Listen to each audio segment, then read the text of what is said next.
नमस्कार, स्वागत है आपका न्यूज 18 के डिजिटल प्लेटफॉर्म पर और मैं हूं आपके साथ प्रशांत कटारे। और आज बात बांग्लादेश की भी करेंगे। वहां क्या हालात हैं, क्या फिर बांग्लादेश सरकार धराशायी हो जाएगी, वहां पर हिंदुओं के कैसे हालात हैं। लेकिन उससे पहले बात एक ऐसे मुद्दे की जिस पर सियासत तो देश में खूब जोरदार होती है लेकिन एक्शन कम ही नजर आता है। जहां भारत में बांग्लादेशियों और रोहिंग्या मुसलमानों की मौजूदगी, देश के हर हिस्से में इनकी मौजूदगी है, बावजूद इनकी पहचान करना लगभग असंभव सा है। लेकिन आशा जगाई है दिल्ली में हुए एक बांग्लादेशियों और रोहिंग्याओं की पहचान के लिए शुरू हुए अभियान ने। दरअसल दिल्ली चुनाव की तैयारियों के दौरान कई मुद्दों में से एक था दिल्ली में अवैध रूप से रह रहे प्रवासियों का। तब भारतीय जनता पार्टी और कांग्रेस ने तत्कालीन आम आदमी पार्टी सरकार को दिल्ली में अवैध रूप से रह रहे बांग्लादेशियों और रोहिंग्याओं को लेकर घेरा भी था। उसी दौरान उपराज्यपाल सचिवालय के निर्देश पर अवैध बांग्लादेशियों और रोहिंग्याओं के खिलाफ कार्रवाई होनी शुरू हो गई।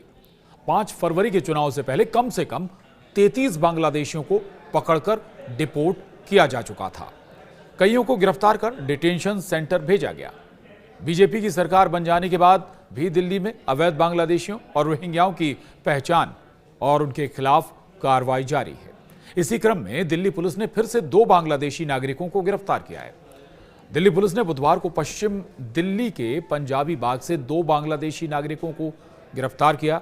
इनकी पहचान बांग्लादेशी नागरिक साजल मियां और मोहम्मद अली के रूप में हुई। ये अवैध रूप से दिल्ली में रह रहे थे। भारत में अवैध रूप से रहने के आरोप में इन्हें गिरफ्तार किया गया। अब उन्हें डिपोर्ट किया जा रहा है। पुलिस सूत्रों से मिली जानकारी के अनुसार दोनों बांग्लादेशी नागरिक अपने वीजा की वैधता समाप्त होने के बाद भी भारत में रह रहे थे। दरअसल भारत में अवैध रूप से रह रहे अवैध बांग्लादेशियों के खिलाफ सरकार और पुलिस प्रशासन का एक्शन जारी है। वेस्ट डिस्ट्रिक्ट पुलिस को इस बात की जानकारी मिली थी कि 2 बांग्लादेशी नागरिक साजल मियां और मोहम्मद अली पंजाबी बाग इलाके में रह रहे हैं। जांच में यह बात सामने आई कि दोनों नागरिक कामकाजी वीजा पर भारत आए थे और लेकिन अपने वीजा की अवधि खत्म होने के बाद भी वे भारत में रुके रहे।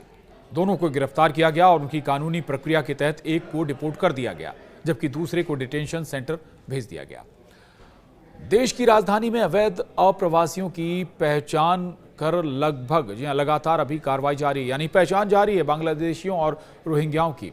इसके अलावा अगर हम जिक्र करें तो इस कार्रवाई के साथ ही और भी बहुत सारी बातें हैं जो ध्यान देना होगा। लेकिन उससे पहले आपको बता दें कि वसंत कुंज थाना क्षेत्र से भी 2 बांग्लादेशी नागरिकों को गिरफ्तार किया गया था।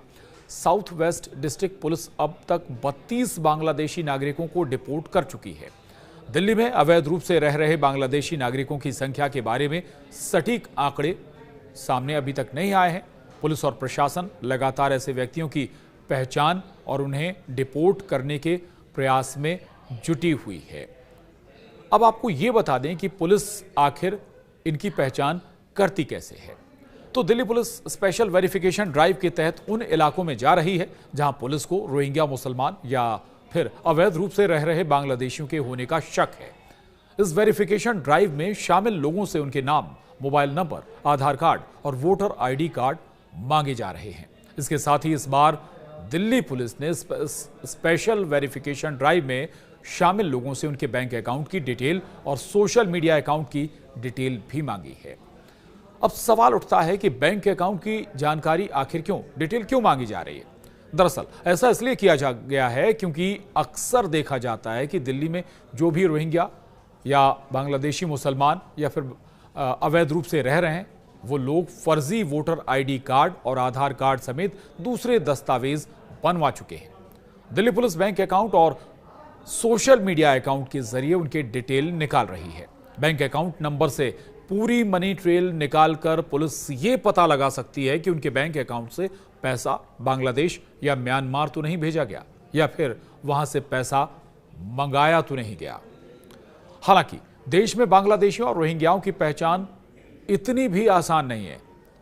रोहिंग्या या फिर बांग्लादेशी कंस्ट्रक्शन साइट पर मजदूरी करना, घरों में हिंदू नाम रखकर जो महिलाएं होती हैं मेड का काम करती हैं, सड़कों पर बच्चों से भीख मंगवाते हैं, वो भी पूरी तैयारी के साथ, यानी आधार कार्ड भी है, राशन कार्ड भी है, बैंक खाता भी है। इसलिए इनकी पहचान वाकई बहुत मुश्किल है। लेकिन दिल्ली का एक्शन दिलासा जरूर देता है।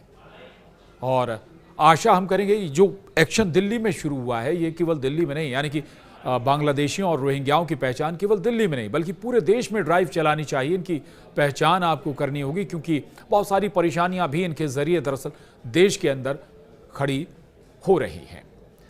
बहरहाल इस वीडियो में इतना ही, लेकिन अगले वीडियो का इंतजार आप जरूर करिए जिसमें हम बांग्लादेश में मची उथल पुथल, आखिर सरकार के साथ क्या हो रहा है ये भी बताएंगे और ये भी बताएंगे कि बांग्लादेश में हिंदुओं के हालात हैं कैसे वहां पर।